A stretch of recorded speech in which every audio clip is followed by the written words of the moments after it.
Boa tarde. Casal de policiais militares de Santa Catarina é baleado e a mulher morre. Instituto de Pesos e Medidas leva crianças para acompanhar a fiscalização de vendas na Páscoa. Custos do Brasil com tratamento de diabetes podem dobrar nos próximos 12 anos. E a convidada no estúdio é a chefe da Casa Civil do Governo do Estado, a advogada Tatiana Mendes Cunha. Terça-feira, 27 de março de 2018.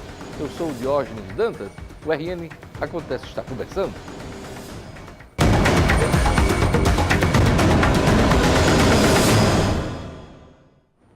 Olha, um casal de policiais militares de Santa Catarina foi baleado e a mulher morreu. As vítimas estavam de férias em Natal quando foram alvo de bandidos numa pizzaria.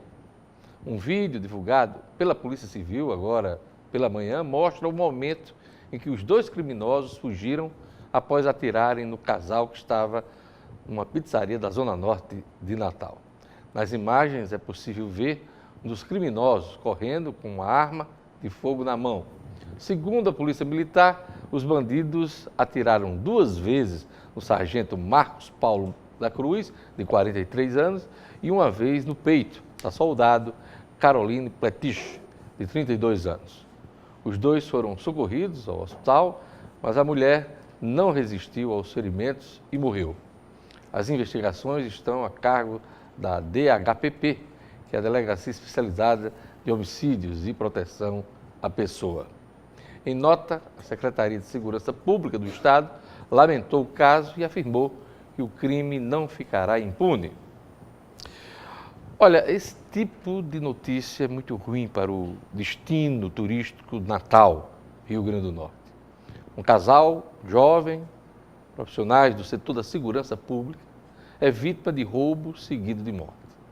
Uma fatalidade que poderia ter acontecido em qualquer lugar deste país, mas aconteceu no Rio Grande do Norte, já marcado pelo aumento da violência urbana. Esse tipo de ocorrência pega muito mal para a gente.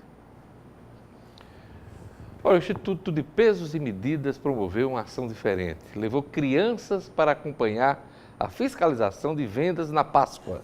Os pequenos foram orientados a prestar atenção no rótulo dos produtos. Veja na reportagem de Milana Pontes. Quase sempre opinam na hora das compras. Por isso, também precisam ficar bem informados. Estes alunos do 4º ano do ensino fundamental de uma escola privada de Natal participaram de uma fiscalização juntamente com o Instituto de Pesos e Medidas e o PROCON a produtos de Páscoa em um supermercado. E não é que eles aprendem rápido. Ver se tem a idade da criança, o peso, se está bem embalado, a data de validade, o selo do Inmetro. A ação faz parte das comemorações ao mês do consumidor e teve como objetivo orientar as crianças sobre informações fundamentais que devem constar nos rótulos de produtos. Eles observaram embalagens de ovos de Páscoa, fizeram a pesagem de peixes e aprenderam sobre a importância de prazos de validade. A gente está fazendo esse combate às irregularidades e respeito ao consumidor, mas ensinando para os futuros consumidores e esses consumidores mirins que vão trazer os pais, os familiares, os adultos, para que eles sejam consumidores conscientes no futuro. Durante a fiscalização, a Fernanda, de apenas 9 anos, encontrou uma embalagem aberta. O saco ele não pode ficar aberto por causa que pode entrar uma mosca ou outra coisa, ou poeira, comida dentro, que a pessoa pode ficar com dor de barriga ou pode parar no hospital. A ouvidora do Inmetro explicou que as crianças absorvem bem as informações e passam para os pais os conhecimentos adquiridos. A criança ela é formadora de opinião e ela vai ficar no ouvido do seu pai dizendo, olha, não compro, não tem o selo do Inmetro, eu não quero, eu quero um que tenha o selo do Inmetro porque é seguro, esse produto não tem 300 gramas de chocolate, eu também não quero, eu quero aquele que realmente traga uma segurança não só para as crianças, mas os pais também que tem que estar acompanhando. Os pequenos ainda receberam cartilhas do Inmetro com informações sobre segurança e conformidade para reforçar os cuidados. Os pais precisam ficar atentos atentos às informações de segurança dos produtos. E caso alguma irregularidade seja encontrada, é preciso entrar em contato com o IPEM. Deve procurar a ouvidoria do IPEM aqui em Natal, na Olinto Meira, e denunciar, né? Nós temos o 0800 281 4054, nosso telefone. Ligue e denuncie ou nos procure lá pessoalmente. Que legal, né? Quanto mais cedo orientar as crianças, as futuras gerações, melhor. Olha, veja a seguir, custos do Brasil com tratamento de diabetes podem dobrar nos próximos 12 anos. O RN Acontece e volta em instantes.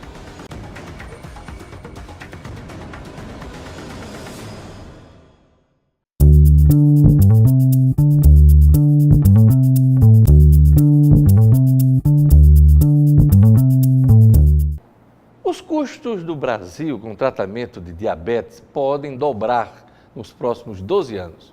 Um estudo realizado em quase 200 países concluiu que a doença é um dos maiores desafios da saúde pública. A Débora é diabética há mais de 30 anos. Atualmente, para controle da glicemia, eu uso a fita medidora, o glicosímetro, as lancetas, para a bomba de insulina, os insumos, reservatório, catéter e ainda um sensor de glicemia.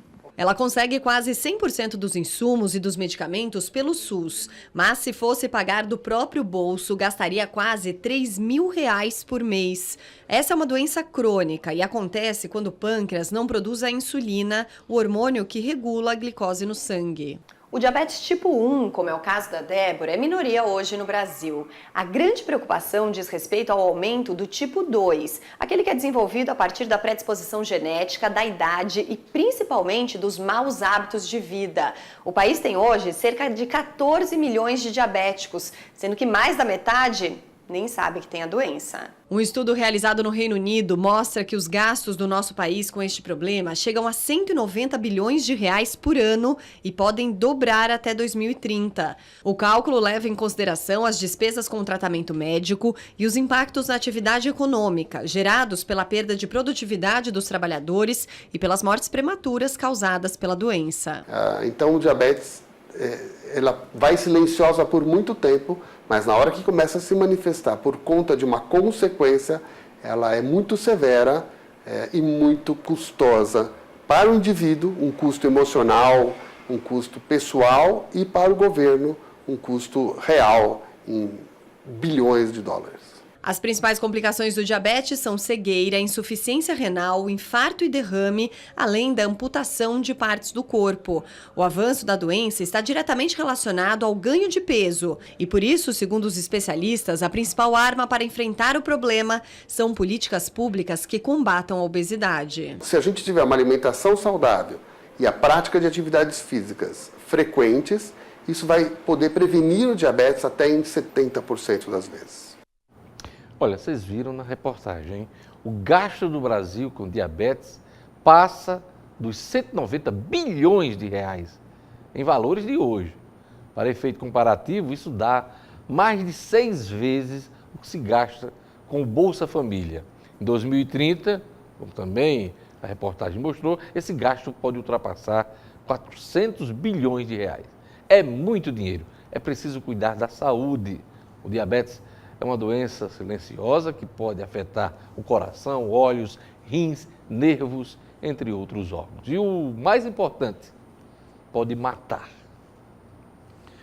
Veja a seguir minha entrevista com a chefe da Casa Civil do Governo do Estado, Tatiana Mendes Cunha. O governo faz um esforço para colocar a folha dos servidores em dia. A gente volta em instantes.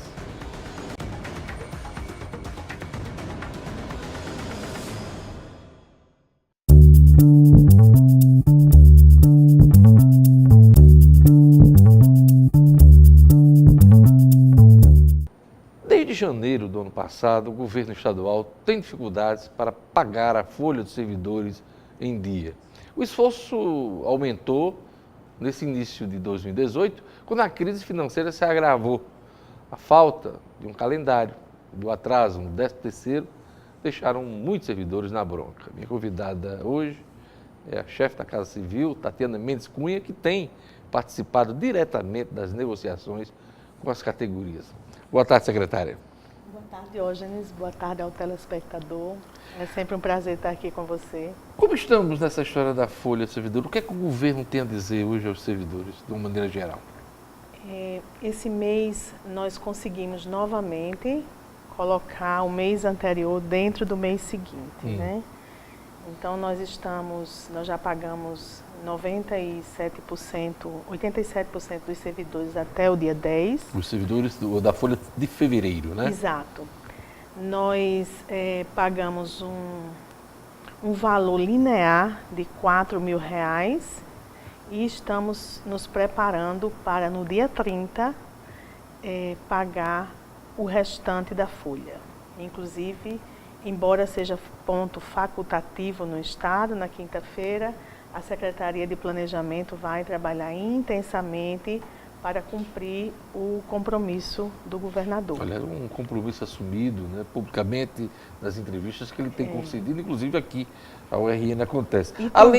E também paga os R$2.000 do 13º. Isso é que eu ia ressaltar, quer dizer, ainda este mês, quem ganha até R$2.000 vai receber o 13º em atraso. Exato. Né? E nos meses seguintes, nós vamos fazer o pagamento de outras faixas que ainda não foram definidos, porque nós ainda estamos na expectativa de alguns recursos extraordinários. Esses recursos eu queria que a senhora tentasse explicar aqui para a gente, se puder, claro, né? Há uma expectativa do governo de compensações, não só da Previdência, mas também da Petrobras e a venda da folha a uma instituição bancária. Vamos começar pela compensação da Petrobras. Esses recursos, eles são da ordem de 70 milhões, desse valor tem o percentual dos municípios, né, e o do Fundeb, então isso deve girar em torno de 50 e poucos milhões de reais, o que já é uma excepcional ajuda. Né? Uma lei já foi aprovada na Assembleia, né, autorizando essa compensação da Petrobras. Além disso, nós temos a compensação previdenciária, que é uma licitação que foi feita o ano passado. Então, a empresa já está começando a apurar essa compensação e esses recursos devem entrar brevemente. Qual a expectativa, secretária, da compensação previdenciária? Eu não tenho o exato valor da compensação previdenciária, mas já entra recursos ainda nesse semestre. E, além disso, nós temos também a venda da folha que está sendo negociada. Inclusive tem uma licitação e essa negociação também deve render frutos que serão suficientes para que nós possamos pagar esse 13º.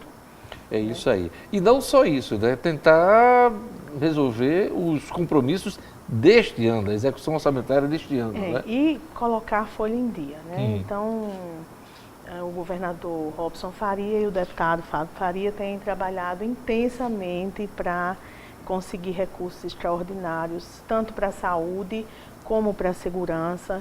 Com esses recursos sendo gastos com o nosso custeio, os recursos da Fonte 100 são liberados para pagar a folha. Para outros gastos.